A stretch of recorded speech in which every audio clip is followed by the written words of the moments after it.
si on parlait de machine et de deep learning?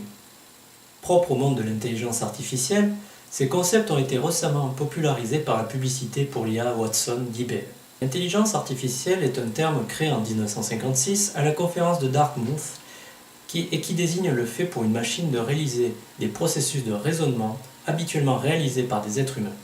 Le champ de l'intelligence artificielle est très large et couvre différentes disciplines telles que la compréhension, le calcul, le raisonnement, l'apprentissage, la perception, le dialogue en langage naturel, etc.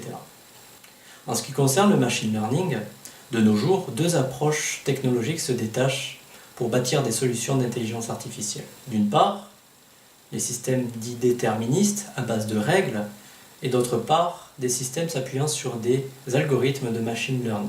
Contrairement aux moteurs de règles qui se contentent d'appliquer des formules et des algorithmes construits par le concepteur de la solution, les algorithmes de machine learning permettent à des ordinateurs de reproduire des processus cognitifs par mimétisme. Ainsi, pour permettre à la machine de reconnaître par exemple un poisson, vous ne vous contenterez pas de lui donner quelques caractéristiques anatomiques telles que un poisson dispose d'écailles, de nageoires, vit dans l'eau et a des branchies, mais au plutôt, vous lui permettrez d'analyser au travers de différentes photographies différentes espèces de poissons pour lui permettre d'établir lui-même un portrait robot et assimiler des espèces qu'il n'a pas vues jusqu'alors. Chaque algorithme est ainsi choisi en fonction de la tâche à accomplir. Mais qu'en est-il du deep learning? Depuis quelques années, de nombreuses recherches ont été menées sur les algorithmes impliquant des réseaux de neurones formels. Ces algorithmes reposent tout simplement sur un calque du réseau de neurones et de synapses du cerveau humain. L'intérêt du réseau de neurones est de modéliser l'impact des différents facteurs et d'établir une relation entre eux. Cas de la météo.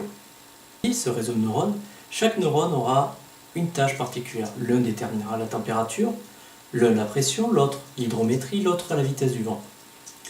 Et ces différents neurones travailleront entre eux pour établir un diagnostic et ainsi déterminer au final si ce temps est beau ou mauvais.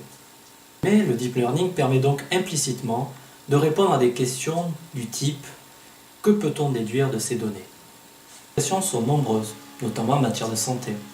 Ainsi, si nous reprenons le cas de l'intelligence artificielle Watson, IBM a récemment passé contrat avec plusieurs cliniques pour récupérer de nombreuses données personnelles en matière de santé et ainsi établir des diagnostics et des algorithmes permettant de déterminer la possibilité d'un cancer et ainsi le traiter en amont.